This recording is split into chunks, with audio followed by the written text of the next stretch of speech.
Hörmətli tədbir iştirakçıları, hər birinizi salamlayıram. Təşəkkür edirəm vaxtlarınızı gəldiyiniz üçün. Bugünkü tədbirimizin mövzusu Azərbaycan Respublikası Qeyri-Hökumət Təşkilatlarına Dövlət Dəstəyi Agentliyi maliyyəsi ilə Optimist Sosial Problemlərin Həllinə Yardım İctimai Birliyin təşkilatçılığı ilə şəhid və müharibə iştirakçıları arasında sahibkarlıq mövzusunda təlimlərin keçirilməsidir. Biz bu təlimlərimizə iyun 11-dən start vermişik. Nəhayət ki, bugün sentyabr ayının 10-dur, axırıncı tədbirimizdir və sabah da gözəl bir təqdimatımız olacaq. Sonuncu, hər birinizə təşəkkür edirəm və tədbirdə aktiv olmalı və lazım suallarınızı təlim çevirməyinizi xahiş edirəm. Buyurun, tanımayın. Hər birinizi istəyirsiniz bir dövlət dindir almışlar, eləmi? Əvvəlcə müstəqilliyimiz və ərazi bütövlüyümüz uğrunda şəhidlərimizin əziz xatirəsini bir dəqiqə şükür edirik. Ardınca dövlətimiz səslənsin.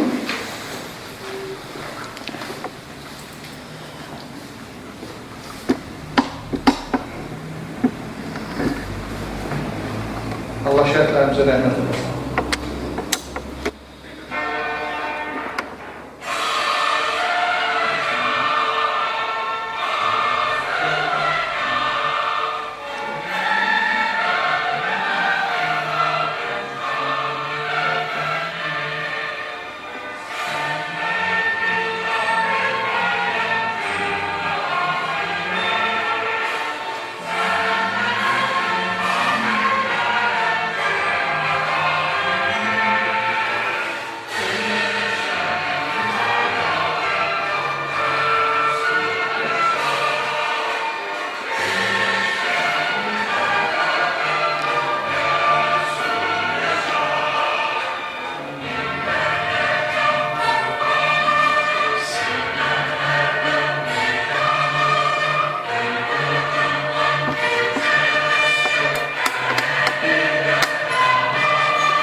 Çox sağ olun. Asla səslə olsanız, himnimizi oxuduğunuza görə hər birinizə təşəkkürümüzü bildirəm. Həqiqətən də himnimizin sözlərindən də görürsünüz ki, bu himn gənclər üçün bəstələmizdir. Bu himn şəhidlərimizdir. Bəstələmizdir. Və bunu əvvəlki təlimlərimizdə də mən qeyd edirəm ki, bugünkü gəncliyimizin himnimizi daha uzadan oxuması üçün onun daha çox buna mənəvi psixoloji cəhətdən haqqı çatdırır. Artıq şəhidlərimizin qan bahasına, həyatı bahasına üç rəhli bayrağımız Azərbaycan 86,6 km-lik demək olar ki, bütün ərazisində dağılanır. Baxmayaraq ki, bizim üç anklav ərazilər söhbət Naxçıvan Kərki istiqamətində və bir də Qazaxla Ermənistan arasında iki anklav ərazidə üç kəndimiz hələ də düşmən işğal altındadır. Amma mən hesab edirəm ki, bugün Ermənistan və Azərbaycan arasında aparılan sülh danışıqları belə əminliklə söyləməyə əsas verir ki, bizə qısa bir zamandan sonra həmən ərazilərdə Azərbaycanın üç rəhli bayrağı dalğalanacaqdır.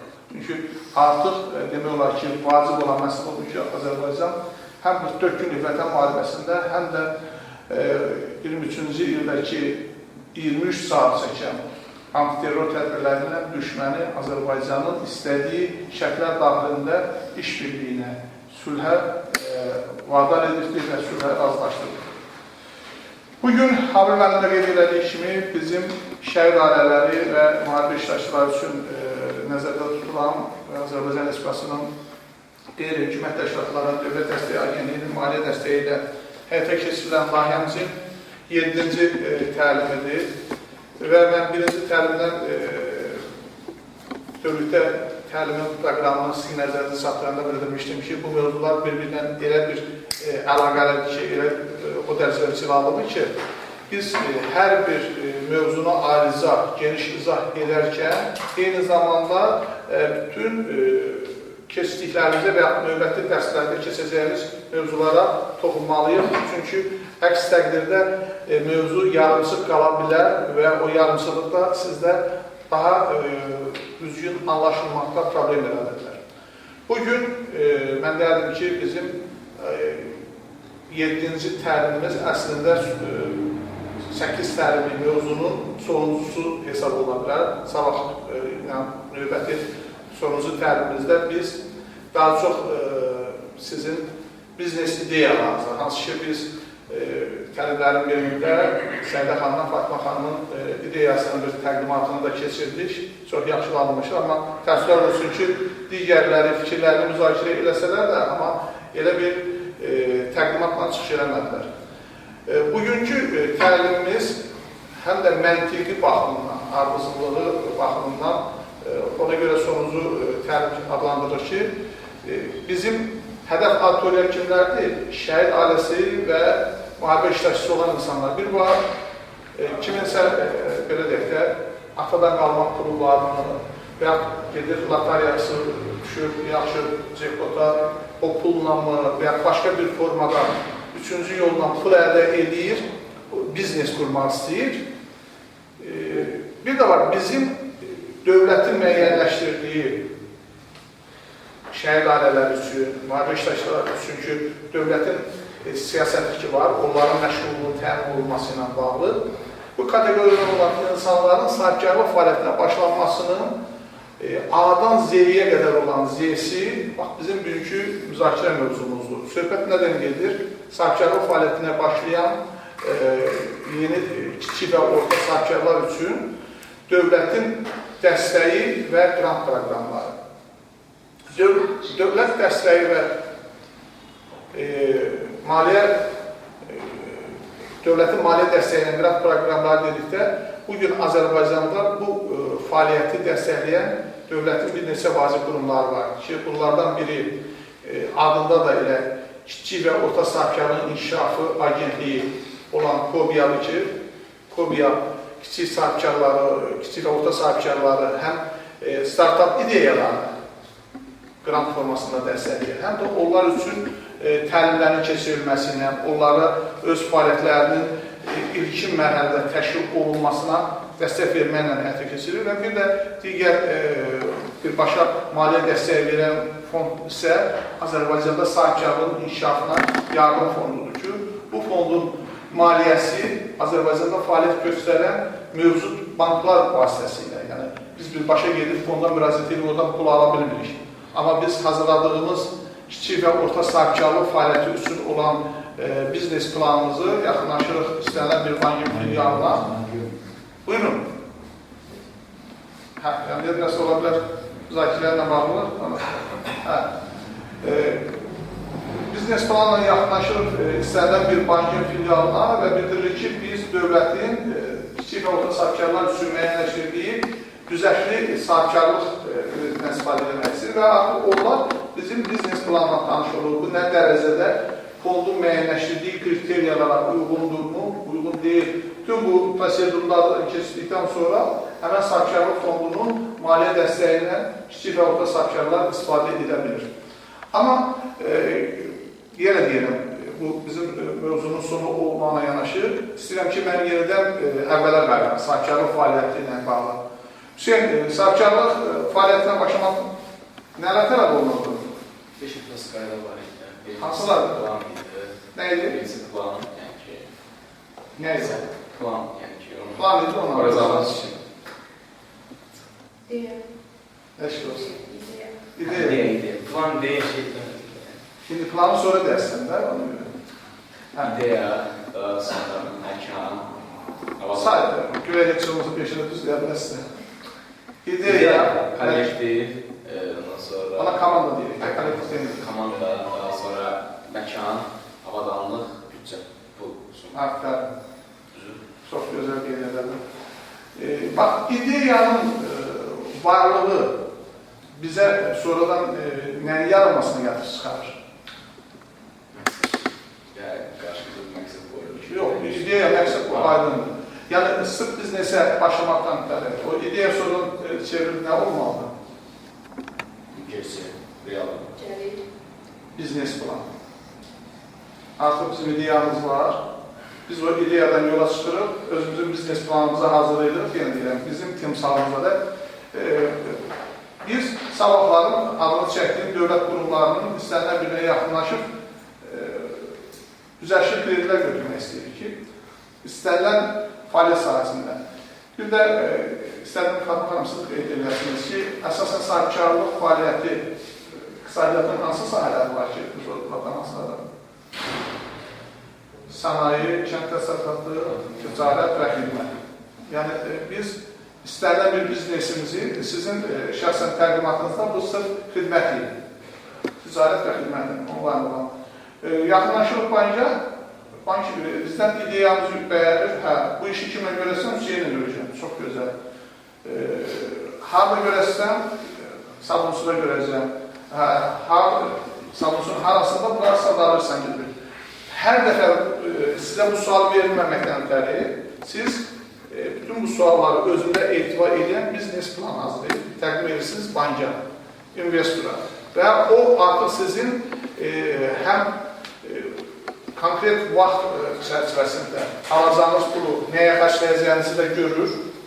Hansı müddətdən sonra sizin müəssisənizin istər sənaye məhsulu istehsal olsun, istər kənd təsərrüfatı məhsulu istehsal olsun, istər ticarət və ya xidmətdə gəlirə nə zamandan başlayacağı və gəlir hansı templə rentabil olacağını həmən biznes planın özündə əks olunmalıdır ki, sizin müraciət etdiyiniz banklar sizə o kreditə ayırsın. Sahibkarlıq fəaliyyətinə başlamaqdan ötəri hansı prosedurlardan keçirdik biz? Hara müraciət edirdik? Bankaya. Sahibkarlıq fəaliyyətə başlamaq üçün banka müraciət edirdik. Mali olsun diye. Yox, biz bax bugün ideyanız var sizin. Amma istəyirsiniz ki, bu ideyanızı gerçəkləşdirməkdən ötəri, bankaya gedib müraciət edə bilməkdən ötəri, siz rəsmən sahibkarlıq fəaliyyətinə başlamalısınız. O sahibkarlıq fəaliyyətinə başlamalısınız. Eyliyatından kesmək lazım. Hardan eyliyatdan kesilir? Yox, dövlət kesmək. Bəli də, Azərbaycan Respublikasının İqtisadiyyat Nazirliyi yanında dövlət vergi xidmətinə ya onlayn qaydada qeydiyyatdan keçirir, ya da Sima ilə kesmək olur deyəsən. bəli, Simalı, Asan imzalı, yəni bunlarla keçmək olur. Ya qeyd edildiğim kimi, onlayn qaydada qeydiyyatdan keçə bilirik, ya da yaxınlaşırıq vergi ödəyicilərindən xidmət bölmələri var ki, həm baş şəhərində, həm də regionlarda. Burada şəxsiyyətimizi təsdiq edən sənədlə yaxınlaşırıq. Əgər bir də sahibkarlıq fəaliyyəti ilə məşğul olmaqdan ötəri hansı formalar var? 3 forma idi buraya. Hansı? Ticarət. Yox. 2 forma var. Hüquqi şəxs yaratmadan və hüquqi şəxs yaradaraq sahibkarlıq fəaliyyətinə məşğul ola bilirik. Hüquqi şəxs yaratmadan sahibkarlıq fəaliyyəti, yəni fiziki şəxs olaraq biz qeyd edədiyim kimi şəxsiyyət vəsiqəmizlə yaxınlaşırıq bankin filialına və ya da onlayn qaydada müraciət edirik. Orada hüquqi şəxs yaratmadan istənilən bir fəaliyyət kodunu seçirik. Hər bir fəaliyyətin özünün Azərbaycan Respublikasında, ümumiyyətlə dünyada və o cümlədən bizim ölkəmizdə də hər bir biznes fəaliyyətinin özünün vergidə və aidiyyatı digər durumlarda da kodları olur. Yəni 6, 9, 11 bu tərif rəqəmlər olur ki, o rəqəmlərin yazılışı, açılışda məlum olur ki, mən məsəl üçün deyirəm, 56, 31, 44. Bu rəqəm sən demə nəqliyyat xidməti ilə məşğul olan sahibkarlıq fəaliyyəti üçündür. Yəni 11, 57, 85 bu gözəllik salonu açmaq üçün olan fəaliyyət kodudur və sair və ilahi. Bax, bu kodu aldıqdan sonra biz artıq oluruq fiziki şəxs kimi vergi ödəyicisi və ondan sonra da planlaşdırdığımız yerdə, planlaşdırdığımız fəaliyyətdən başlayırıq və istəyirik ki, bizim bundan sonra üçüncü tələb olunur, amma əvvəllər daha praktikada bundan az istifadə olunur, amma indi istəyir hüquqi şəxs üçün bu mütləqdir, amma fiziki şəxslərin olması daha çox zərurətə çevrilirdir. Böyünə olduqdan sonra fiziki şəxs sahibkar kimi gedir, istənilən bir bankda özünün həm də bank hesabını açır. Bu bank hesabının açılması iki səbəbdən onun üçün vacibdir. Birincisi, indi demək olar ki, ölkəmizdə nağdılaşdırma aparılmadan xidmətlərin çoxu verilir. Yəni, bu daha çox köçürmə ilə olur. İkincisi, əgər siz istənilən bir bankdan kredi götürmək istəyirsinizsə, əvvəllər olubdur ki, gedirdim banka, istənilən bir məbləği bankdan götürəndə, bank onu elə pul şəklində təqdim edirdi. İndi bu hesaba köçürülür. Sən yenə deyirəm, bir var biz gedirik bankdan, şəxsi istehlak üçün kredi götürürük. Bu ayrı bir şeydir. Ondan da pul kimi götürə bilirik. Bir də var sahibkarlıq fəaliyyəti üçün. Sahibkarlıq fəaliyyəti üçün olan kreditlər sahibkarlıq subyektinin bank hesabına köçürülür. Və bundan sonra artıq onun rüblük fəaliyyətləri olur, vergi hesabatları, DSMF hesabatları bu qaydada gedir. Və bir də hüquqi şəxs yaratmaqla. Bugün ölkəmizdə sahibkarlıq fəaliyyətinin hüquqi şəxs yaradaraq iştirakı forması daha çox MMC-lər formasında mövcuddur və sonradan MMC-lərin birləşmiş forması olan sahibkarlıq subyekti artıq bunlar gedir holdinglər. Yəni şirkətlərin birləşməsinə yaranan daha iri şirkətlər verilir.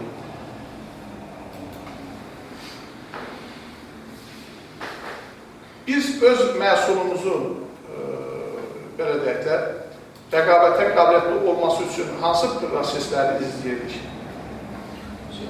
Bir işlə marketinqlə məşğul olunan yenidir ki, Məsələn, fərqli marketlərin onlar PR kampaniyalarının planlarını öyrənirlər də. Məsələn, mən 5 malı görməyəm, məsələn, hədiyyəmizdən varsa, onu öyrənirlər. Onlar məndən daha biraz yaxşı bir kampaniya yaratmağa çalışırlar. Başqa fikir bildirmək istəyən var mı bundan bağlı? Yəni, marketing xidməti niyə daha çox vacibdir, zəruridir? Bazarda çünki öz yeri tapmaq üçün, bazardakı tələbatı. Xüsusilə yeni yaradılan belə deyək, kiçik və orta biznes subyektləri birinci müəyyənləşdirməlidir ki, fəaliyyətə başlamadan öncəki marketing xidməti ilə ki, biz şəhərin bu istiqamətində yeni bir xidmət sahəsi və ticarət köşkü açırıq. Burada bizim məhsulumuza və ya xidmətimizə tələbat varmı və ya yoxdur? Biz onun varlığını, yoxluğunu bilməkdən ötəri hökmən buna bazar araşdırılması, marketing xidməti deyirlər. Bunu aparırıq, bununla məşğul oluruq ki, fərqində olaq ki, bizim məhsulumuza, yenə deyirəm, xidmətimizə ehtiyacın olmadığını müəyyənləşdirir. Və bundan sonra artıq fəaliyyətə başlayan şirkətlər həmən marketinqi ona görə aparırlar ki, müştəri məmnunluğu dediğimiz bir anlayış var da. Müştərilər görək nə dərəcədə bizim xidmətdən, yəni məhsuldan razıdırlar. Bugün Azərbaycanda xüsusilə də iri şirkətlərin bir çoxunda, biz bunu əvvəlki tələblərimiz zamanında qeyd eləmişdik ki, bəzi apteklərə gedirsiniz, görürsünüz ki, apteklərdə satıcının yanında bir vaza qoyulubdur, onun içərisində xırda konfetlər olur, alıcılara təklif edir. Hətta bəzi apteklər var ki, orada alıcılar üçün çay da təklif edirlər, elə qaydalar var. O cümlədən banklarda buna bənzər xidmətlər var bəzi banklarda. Bilirsiniz, çay, su, belə şeylər təklif edirlər ki, müştərilər orada olduqları müddətdə xidmətdən məmnun yesinlər. Yəni, əslində bu birbaşa xidmətin özünə aid deyil. Sadəcə müştərilərdə o müştəri məmnunluğu deyilən siyasətin fəlsəfəsi ondan ibarətdir ki, müştəri daha çox rahat vəziyyətdə, daha çox məmnun bir vəziyyətdə gəlsin və öz xidmətini gördükdən sonra həmən müəssisəni, həmən təşkilatı məmnuncasına tərk eləsin. Və bir də biz məhsulumuzu tanıtmaqdan ötəri nə edirdik?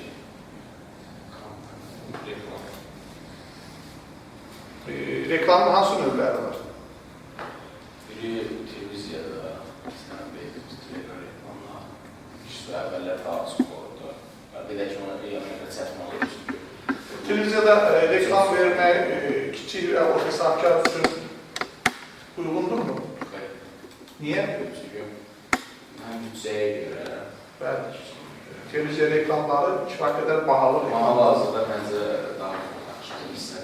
Bugün bəzi televizyon platformaları var, Instagram platformaları var ki, onun izləyicisi sayı hər hansı bir televizyon kanalından daha çoxdur. var, elə blogerlər var, elə səhifələr var ki, onların kifayət qədər izləyiciləri var və bizim ölkəmizdə də yerli elə səhifələr mövzudur ki, istər Instagram olsun, istər TikTok olsun, istər Facebook olsun, bu sosial şəbəkələrdə kifayət qədər izləyiciləri var. Kiçik və orta sahibkarlar üçün mən derdim ki, hətta elə səhifələrdə reklam edilməsinin özü də əlavə xərcdir. Ən yaxşı tövsiyə olunan ondan ibarətdir ki, bu müəssisələri işlədən şəxslərin özü və ali üzvlərindən kimdirsə, həmən tutalım ki, Fatma xanımın təklif elədiyi bizneslə bağlı. Onların özünün səhifəsinin olması daha yaxşıdır. Çünki bugün onların olan məhsullar biz özümüzlə bir ehtiyac olur. Həmən xüsusən hədiyyəli məhsulları internetdən baxanda, xüsusən Instagramda elə səhifələr daha çox populyardır. Sipariş edəndə onlarla birbaşa yazışma ehtiyac yaranır. Ki, məhsulların çeşidliyi və tam orada görürsən, əlaqə saxlamaq istəyən ki, bu məhsuldan qalınmı, mən yaxınlaşmalıyım. Və adresi yazırlar, hər kəs şəhəri çox yaxşı tanımır da. Sorusur ki, bu nəyə yaxındır, şəhərin hansı tərəfə yaxındır? Yox, məsələn, konum atmaq üçün gələk sənin öz səhifən olsun ki, sənin öz səhifən. Tutalım ki, biz Azərbaycanda şəhərdə deyirəm, X bir səhifə götürür, sizin məhsulunuzu reklam edir. Siz deyirsiniz ki, mən o məhsul almaq istəyirəm, onun konumunu. O da deyir ki, mən onun konumunu bilmirəm. Mən sizə telefon nömrəsi verə bilərəm, mən neyinəm. Yəni, vasitəli olanda demək istədiyim olur ki, o qədər də rahat deyil. Bu günlərin sosial şəbəkələrin üstünlüyü ondadır ki, hər bir şirkət, hər bir qurum, hətta müxtəlif sənətlər var ki, sən belə deyək, sənət adamları, onların özünün səhifəsi var. Və bu da normaldır, həm onların PR baxımından, həm onlarla əlaqə saxlayan şəxsin birbaşa onları və ya onların dilindən desək, onların prodüserlərindən əlaqə saxlaması baxımından bu daha rahat olur. Ona görə də bugün üçün sosial şəbəkələr həm də kiçik və orta biznesin öz məhsulunu və brendini. Brend nə idi? Məhsula bir məhsul və firma deyək də, firma ki, özünü doğrula bilirsə, bilirsən. Yox, birində çevrilir. Brend arası məhsul olur, məsələn, brend məhsullar paltar ağızlarına daha çox olur, illə brend, məsələn, paltardır, zövqə görə.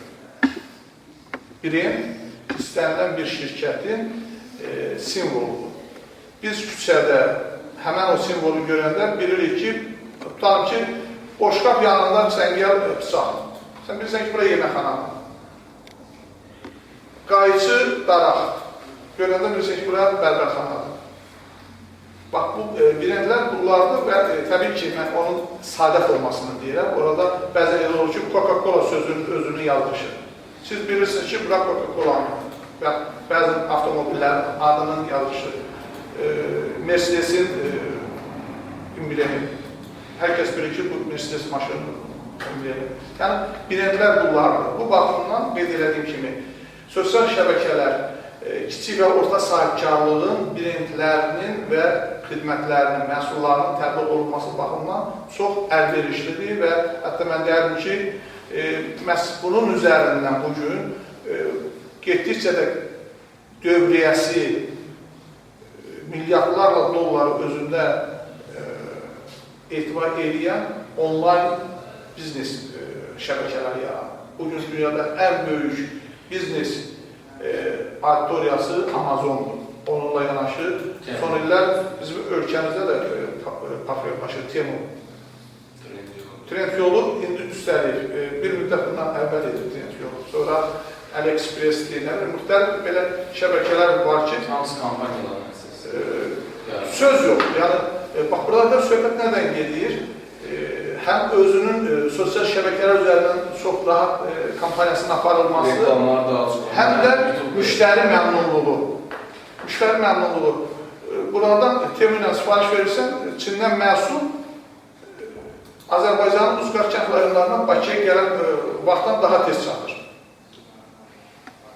Xidmətin, təbii ki, o kiçik sahibkarlıq subyekti deyil, o iri korporasiyadır, böyük biznesdir, amma olsun, söhbət nədən gedir? Həmin o böyük biznesin içərisində ölkəmizdə də var, Amazonda çalışanlar. Dropshipping deyilən sahələr var bu biznesin içərisində. Avstraliyada, mən bunu keçən dəfə də əsrəmizin birində demişdim, satılan məhsulu sən Kanadada yaşayan bir vətəndaşa rahatsızlıqla Azərbaycandan alıb sata bilirsən. Yəni, bu öz yerində, amma qeyd edildiyim kimi biz kiçik və orta sahibkarlıqdan gedirsə söhbət, biz həm də öz məhsullarımızı müxtəlif kargo şirkətlər, yəni ölkəmizdə də bu sahə demək olar ki, yaxşı mənada inkişaf edibdir. Pul sizin kartınıza köçürülür, məhsulunuzu sosial şəbəkələr üzərindən, sizin internet səhifənin üzərindən görür müştəri, hesabınıza pulunuzu köçürür və siz də kargo vasitəsilə o məhsulu göndərsiniz. Nə müştəri gəlir sizin obyektinizi görür, saatlarla vaxt verir, nə də başqa bir siz əlavə çox işçi saxlamışsınız. Bu günlərin şirkətlərin bir çoxunda xüsusilə bu kimi xidmətləri evdən iş deyirlər. Yeni bir anlayış yaratır ki, bundan əvvəl insanların o tənbəllik xülyası idi ki, mən nətər evindən çıxmayırdım, elə bir iş ol iş deyirdim. Bugün hətta iri şirkətlər var ki, bəzi işçilərlə deyir ki, sən işə gəlmə, otur evinə. Bu ona həm müəyyən ofis xərclərindən azad edir. Təsəvvürünüzü götürün, bir şirkətin bu boyda bir otağı var, 20 işçisi var. 20 işçi burada işləyə bilər, yer darsı alır da, əlavə səsdir, küylü. Amma onun 10 işçisi, səndə belə deyək, PR menajerliklə məşğul olan bir şirkətin 10 nəfər işçisi kənarda öz evindən oturub o işi görəndə çox rahatsızlıqla şirkət bu, mən istədiyim vaxtı məşğul olacaq, istədiyim vaxtı məşğul olmayacaq anlamına gəlmir. Bu konkret iş saatları olur və izləmə, bunu məşğul olanlar bilirlər. Hər kəs bilir ki, o müddət ərzində əməkdaşlar işin üstündədir, yoxsa elə boş-boşuna vaxt gedir. Bax, bunların hamısı ona görədir ki, artıq yeni dövr, yeni zaman özü üçün yeni imkanlar yaradır, kiçik və orta sahibkarlıq üçün. Və bugün bizim ölkəmizdə də bayaq adlarını sadaladığım dövlət qurumları, dövlətin maliyyə alətləri bunlar, birbaşa maliyyə vəsaiti ayırmaqla paralel, eyni zamanda həm də gənc sahibkarların təlim görmələri üçün. Bax, əslində bizim görüşümüz, yenə deyirəm, kimsə bu görüş keçirilən təlimlərdən özü üçün bir biznes plan qurmuş olsaydı, necə ki, mən tez-tez buna görə Fatimə xanımdan, Sədə xanımdan çəkirəm ki, onlar bu işdə daha inanlı görünürlər və artıq mən inanıram ki, yaxın zamanlarda biz onların xidmətinin şahidi olacaq. Ən azından sosial şəbəkələr üzərindən ən yaxın rəfiqələri, tanışları birbaşa bu barədə məlumatlı olacaqlar. Kifayət qədər olan məlumatlar verilir. Bax, adını çəkdiyim KOBİA dediyimiz dövlət qurumu, daha doğrusu qurum ki var, adın açıqlaması da Azərbaycanda kiçik, orta sahibkarlıq inkişaf agentliyi gedir. Onların sahibkarlar üçün bax, belə konferansları var, əməkdaşları var ki, onlar biznes planının hazırlanmasına tövsiyələri verirlər, mentorluq xidmətləri aparırlar, müəyyən hüquqi və mühasibatlıq məsələlərində o yeni sahibkarlığa başlayan fərqlər üçün öz tövsiyələrini verirlər. Bunlar da fərdi təşəbbüsü ilə, xeyriyyə məqsədilə eləmirlər bunu. Bu dövlətin siyasətidir. Dövlət bunun üçün müvafiq qurum yaradıbdır və o qurumun əməkçisini verir, onun digər təminatını həyata keçirir. Məqsəd isə vətəndaşların, xüsusilə sahibkarlıqla məşğul olan vətəndaşların ehtiyaclarını qarşılamaqdır. Və Azərbaycan Sahibkarlıq İnkişaf Fondu qeyd edildiyimiz kimi yenə də vəsaiti verən ayrı-ayrı şəxslərin şəxsi bankları deyil, dövlətdir. Hər il dövlət büdcəsindən bu fonda bəlli məbləğdə vəsait ayrılır və o vəsait il ərzində müvəkkil banklar deyirlər. Yəni fondun əməkdaşlıq elədiyi banklar vasitəsilə sahibkarlara təqdim olunur. Və sahibkarlar da uzun müddətli aşağı faizli o kreditləri almaqla nə edirlər? Ölkədə yeni iş yerlərinin yaranmasına, yerli məhsulların istehsalından öz töhfələrini verirlər. Və bir də dövlətin, bu sadaladığımız dövlət dəstəyi içərisində kiçik və orta sahibkarlığa verdiyi xidmətlərdən biri il ərzində həm ölkəmizdə, həm də dünyanın müxtəlif yerlərində. Tutalım ki, siz bir startup layihə həyata keçirirsiniz, yaşıl texnologiya ilə bağlı və ya kənd təsərrüfatında sahibkarlığın rəqəmsallaşdırılması ilə bağlı. Türkiyədə festival keçirilir, sırf bu mövzu ilə bağlı. Dünyanın müxtəlif ölkələrindən bu sahədə uğurları olan fermerlər, sahibkarlar o tədbirə gəlir.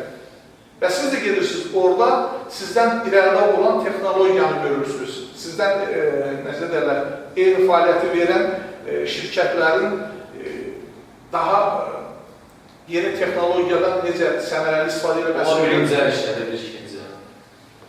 O da, yox, ola bilər ki, o da ikinci əl işlətmiş olsun. Amma orada daha yaxşısı. Amma bizdən öncə olduqlarına görə o sahədə biz o təcrübəni ölkəyə gəlir. Yəni, dövlətin kiçik və orta sahibkarlara verdiyi dəstəklərdən də biri onları ölkəmizdə və dünyada təşkil olunan sərgilərdə, biznes konferanslarda, biznes toplantılarda iştirakını dövlət vəsaiti hesabına təmin etməsidir. Və bir də sizin istehsal edədiyiniz məhsullar ki var, daha strateji, yenə o dövlətin məqsədlərinə uyğun olan məhsullar, elə hər məhsuldan getmiş söhbət. Müəyyən standartlar var ki, o standartlara cavab verən məhsulları Azərbaycan o məhsulların ixracında, yəni üçüncü ölkəyə satışında Made Azərbaycan, yəni dövlət sizin məhsulunuz üzərinə özünün möhrünü vurur ki, o artıq etibar məsələsidir də.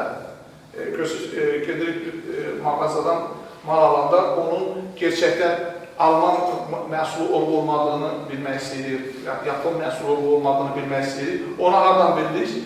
Məhsulun götürüb baxanda görür yazı üzərində ki, Made Yaponiya ya Germaniya.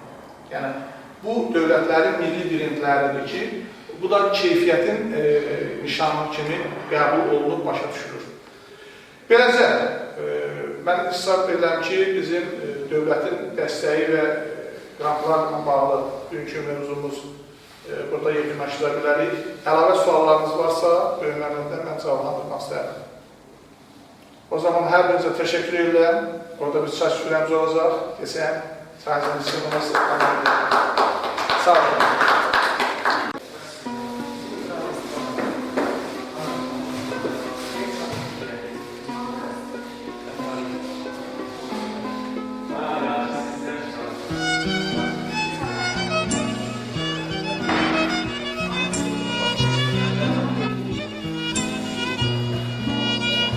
Mm.